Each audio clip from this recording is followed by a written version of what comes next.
bit more. Thank you so much for joining us today. So let's talk about this. What does innovation, I mean, we have TikTok, we have the streamings, we have the Twitches, we have all sorts of ways to kind of support the media space. But now there's still more innovation, and that's very exciting because now it comes with also how to make money in the media. So how are we doing that? Certainly, I think technology has always been part and parcel of journalism. And I think currently we are in a space where we have got a lot of technologies that are coming through our way. I think obviously I've talked about streaming services, which are also really disrupting the media space. You've also talked about social media. But right now, the major thing that we are really talking about is artificial intelligence, whereby, of course, all of a sudden, some of the technologies have the power actually to replace journalists. You can have actually, robot anchors that can actually, you can have people that can actually produce content without being human beings. And I think that's something of the things that we're trying to talk about and see how we can actually monetize the content, but also still remain authentic, still telling our stories. And I think that is something that is really important, especially in this day and age. So tell me, what are some of the conversations being held at the summit? This year, the theme of the year was around harnessing media diplomacy, especially in the African context. And I think the theme was really trying to dovetail with the fact that right now, South Africa is the president of the G20. So we're looking at how the media can actually be used to bring people together, but also to try and help, diplomatic relations. You know that from time to time, countries have got, very tough diplomatic relations with each other. So we're looking at how can journalists actually be at the center of actually helping some of our African countries to make sure that the diplomatic relations, either between the global north and the global south, but between even amongst ourselves. For example, one of the issues that came up, for example, is right now is the issue of Edgar Lungu's body, which is still here. How can the media become one of the key bridges that can actually help the government of South Africa, but also the government of Zambia to try and find each other, so that at least the board of the late president Edgar Lungu can finally find a resting place somewhere in Zambia. So those were some of the issues that we're really looking at for this year. I think also, when you speak about the diplomacy aspect of media, I think the one thing that has been a really great problem was sensationalism and propaganda, right? How do we find ways of alleviating that? I feel like narratives is a very fun way of calling propaganda. And we've kind of said, instead of using the P word, we're going to use the word narrative. But I feel like with certain media houses, you can kind of see the narrative that they're trying to push. How are we alleviating that? Certainly, we're talking about that. We're saying that sometimes, the media can easily be weaponized to push certain kinds of narratives. And I think that has to do, again, with the sustainability. If the media is not really independent enough, it doesn't have enough money, it will rely on certain kinds of advertisers. And most of the time, we know that some advertisers have certain kinds of agendas that they are trying to push. So our argument in this particular summit was to say that we really need to think through how do we fund public interest media so that it can actually be able to stand on its 2 feet and not rely just ordinarily on donors, also rely on advertisers, because once it's vulnerable to those kinds of individuals, but also institutions, it's likely that those individuals, institutions are going to use the media to push their own narrative. So the issue was really about rethinking, reimagining how we can actually fund media, especially given the fact that we know that right now, because of big tech, most of our media houses are struggling really to make money, especially online, because oftentimes advertisers find it easier to advertise with big tech because there's a lot of eyeballs, there's a lot of eardrums there because they've got the numbers compared to the mainstream media. So those were some of the issues that were really under discussion over the last couple of days. And is there enough money coming in from the corporates, the governments, to support the media? I mean, if we don't talk about anyone, then it means nothing is happening.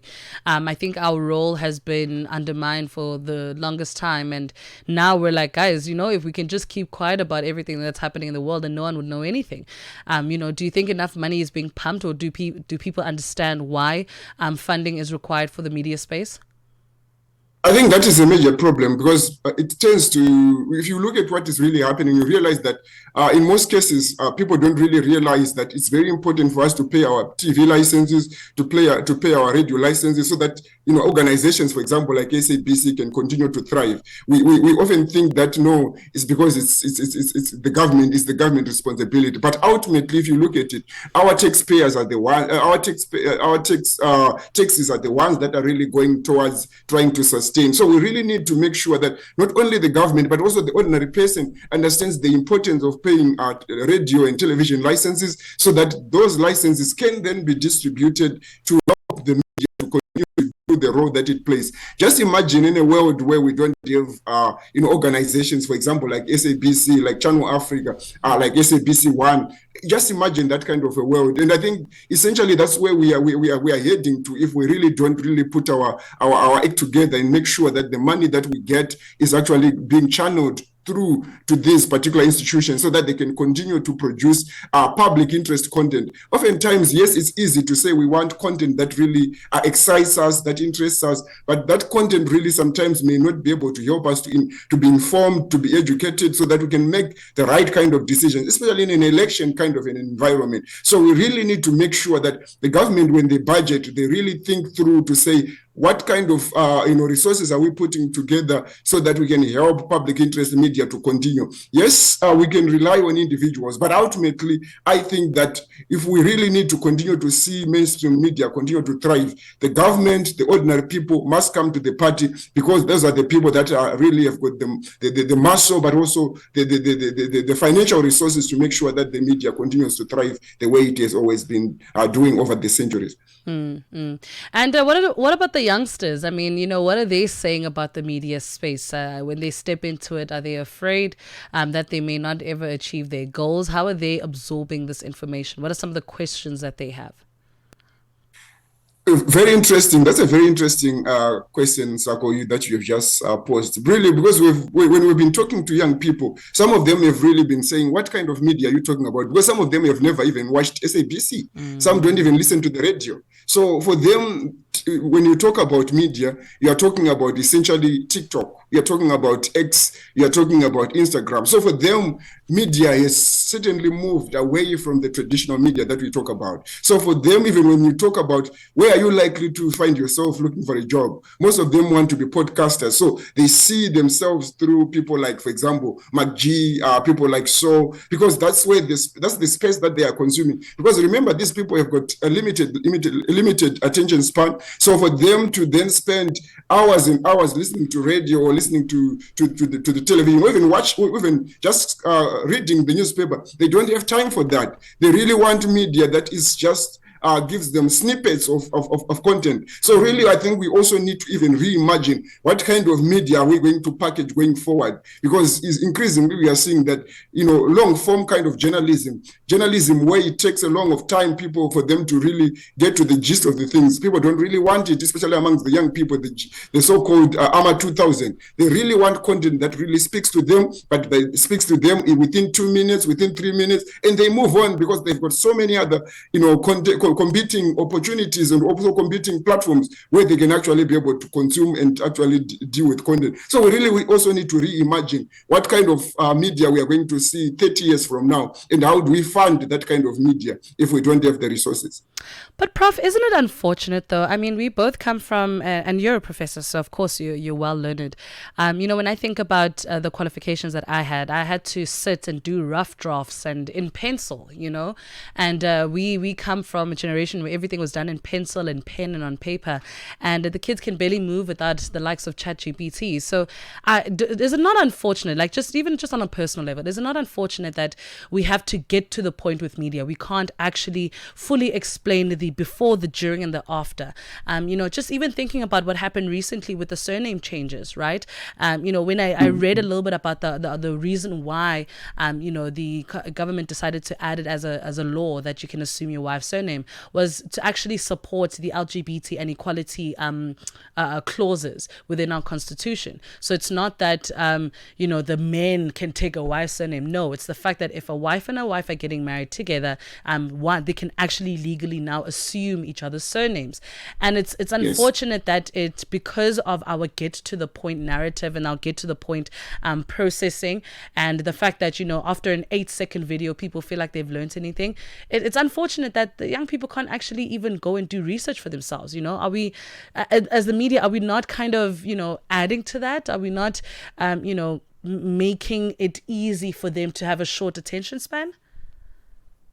I think we are also complicit in this. We certainly, as you have rightly pointed out, we are really complicit in terms of creating this kind of a space where you can just say you can make a sense of the world within 8 minutes. Within 8 seconds, you can make sense of the world within 30 seconds. But again, I think we also need to realize that maybe during our time, we used to have very few competing types of media, products that we had. So you probably buy a newspaper early in the morning, probably would then spend most of the day trying to tune into the radio, and then maybe at night when you're back at work, you probably then focus on television. So our lives were pretty much programmed in such a way that it's easier. But nowadays, these people have got phones everywhere. So these phones have got access to different kinds of apps. So you are moving from one app. So it's always an issue of scrolling down, up and down, sideways, and many. So I think it is within that context where they are consuming a lot of content, but also the content is coming thick and fast, and sometimes they are also being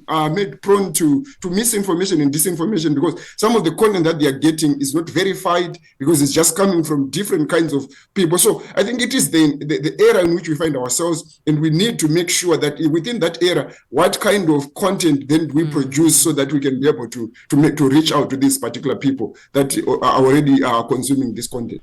It's a matter of adjusting and kind of moving with the times, but also still keeping the traditional methods, so that for those who are curious, to stay curious as well.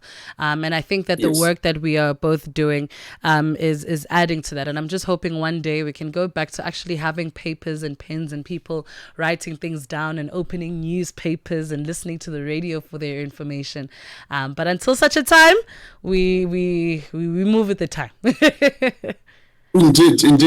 We all yearn for the time when we used to write, a letter. You write a letter to your girlfriend, and you would say, kiss before you open, and then all these kinds of things that we used to do. But that's long gone. Nowadays, our kids, they just send each other messages via WhatsApp, and before you know it, either you are blue ticked or you are told yes or no. So it's a different kind of a situation that we find ourselves in. Sometimes you even just react with a sharp sign. They even react now, Exactly. There's no effort in responding. It's so funny. I was saying the same thing to my team this week. I said, guys, if I send a message on the group, I don't expect those reactions where you react with the heart. Respond. I put effort into writing that message. You must put effort in your response. Life is about effort. Indeed. Put some effort in your communications. But we hope in the media space as well, people are going to put in effort. People are going to, not let the quick media get rid of the extensive and long form media, because it's still beautiful to be able to go through a newspaper and look at that research. So thank you so much for your time today and your insights. I had a blast, and I hope that these summits continue for the young people as well. Awesome. Thanks a lot, and all the best. Fantastic stuff. That was Professor Admire Mare, who is the HOD at the UJ School of Communication and Media. He just reminded me of love letters. I remember my mom caught a love letter of mine back in grade 4. Do you know how embarrassing that was? But, those are the days, man. When you caught someone and you send them a love letter, and it was beautiful. But we've just become so lazy. They don't even ask you out on dates anymore. They say, let's go for a walk. Are you mad? 6:46 Central African time. Let's enjoy some music here on the Oasis on Channel Africa. Love music.